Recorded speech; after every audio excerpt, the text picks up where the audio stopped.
प्रदेश की आर्थिक राजधानी इंदौर में आपराधिक घटनाएं किसी से छिपी तो नहीं है और ऐसा ही एक हत्या से जुड़ा हुआ ताजा मामले में पुलिस ने महज चंद घंटों में मुख्य आरोपी को गिरफ्तार कर पूरी हत्याकांड की घटना की गुत्थी सुलझाने में सफलता हासिल की है। थाने से महज चंद कदमों की दूरी पर हत्या कर युवक का शव फेंका गया था। मृतक पर धारदार हथियार से कई वार भी किए गए थे। कि हर क्रिमिनल केस में ये इम्पोर्टेंट रहता है कि क्या इसमें कोई कॉन्स्पिरेसी का एंगल है कि नहीं।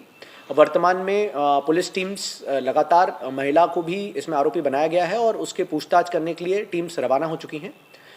हम लोग कई जगह पे दबिश दे रहे हैं और जैसे ही वो गिरफ्तार भी होगी तो उससे भी इस संबंध में और विस्तृत जानकारी मिलेगी कि जो सो कॉल्ड इनका कहना है कि वो परेशान कर रहा था तो किस प्रकार से परेशान कर रहा था। वर्तमान में हमारे पास ऐसे कोई भी साक्ष्य नहीं आए हैं डिजिटल या अदरवाइज जिससे ऐसा पता चले कि इसके द्वारा कोई उनको परेशान करने का या ब्लैकमेल करने का या जैसा ये क्लेम कर रहे हैं कि जिस कारण से इन्होंने ये कॉज किया है मर्डर, इसके कोई साक्ष्य अभी हमारे पास अभी तक नहीं आए। इसकी एज कितनी और बाय प्रोफेशन क्या करता था? जी, इसकी एज अभी 27 ईयर्स है। अभी तक की जानकारी के हिसाब से ये कारपेंट्री का काम करता था। पहले 1-2 बार इंदौर आया हुआ है और महिला से नहीं, मतलब अब 1-2 बार इंदौर आया है। मुझे लगता है जब एक बार महिला सामने आएगी तो और चीज़ें पता चलेंगी कि कितनी बार इनकी पहले मुलाकात हुई है। पर वर्तमान तक की जानकारी में हिसाब से यही है कि पहले भी आया हुआ है इंदौर। आशीष यादव का प्रोफाइल क्या? जी, अंश यादव जो है ये बाबूमरे कॉलोनी में है।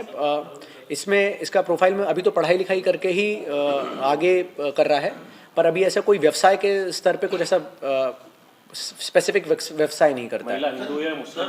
सर महिला ऐसा कैसे जान पहचान होती है अंश यादव की? जी, इन्होंने सोशल मीडिया के माध्यम से अभी तक मुझे लगता है कि इसमें सबसे महत्वपूर्ण रहेगा कि महिला भी एक बार बताए। अभी तक जो महिला का सो कॉल्ड जिसने अपने आप को महिला का मतलब अभी जो महिला के साथ रिलेशनशिप में है अंश यादव, उसी के माध्यम से हमें महिला का वर्जन पता चला है।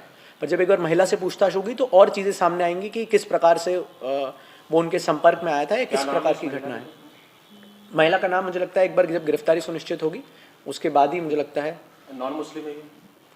देखिए, ये सारी चीज़ें मुझे लगता है कि इसमें जो केस में अभी तक मुझे समझ में आया है इसमें रिलीजन का कोई एंगल नहीं है। ये केस मुझे लगता है एक बार गिरफ्तारी जब महिला की होगी उसके बाद ही इसमें कुछ भी बताना मुमकिन रहेगा। जी, इसमें जो चश्मदीद गवाह जो वहाँ से निकल रहा था उसके द्वारा फ़ोन पे सूचना दी गई थी। जब तक हम पहुँचे अनफॉर्चुनेटली इसकी डेथ हो गई थी और मुझे लगता है कि जिस तरह के वुंड्स हैं इसमें और जैसे मैंने आपको बताया इतनी मल्टीपल इंजरीज़ हैं, अनफॉर्चुनेटली बहुत कम टाइम रहा होगा इसके पास। और जैसा पीएम में भी समझ में आ रहा है कि जो एक्सेसिव ब्लड लॉस हुआ है उसी के कारण इसकी डेथ कॉज हुई है। ये महिला थी वहाँ पे जब मिलने बुलाया था कि सिर्फ लड़की मिले? देखिए, अभी तक के इंटरोगेशन में इस बारे में कोई बात नहीं आई है।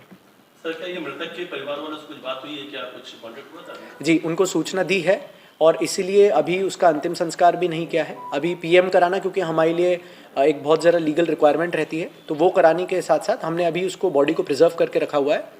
उसके परिवारजनों से संपर्क हो गया है तो वो लोग भी निकल रहे हैं और जैसे ही वो इंदौर पहुँचेंगे उनके समक्ष ही फिर उनको बॉडी हैंड ओवर की जाएगी। तो क्या पता निकला सर, इंदौर जा रहे हैं कहीं और कुछ काम से? कुछ घर वालों को क्या बताया था? देखिए, मुझे लगता है कि एक बार उनके परिवारजन यहाँ आ जाएंगे, जब उनसे एक बार विस्तृत बातचीत हो जाएगी तभी मैं आपको कुछ बता पाऊँगा।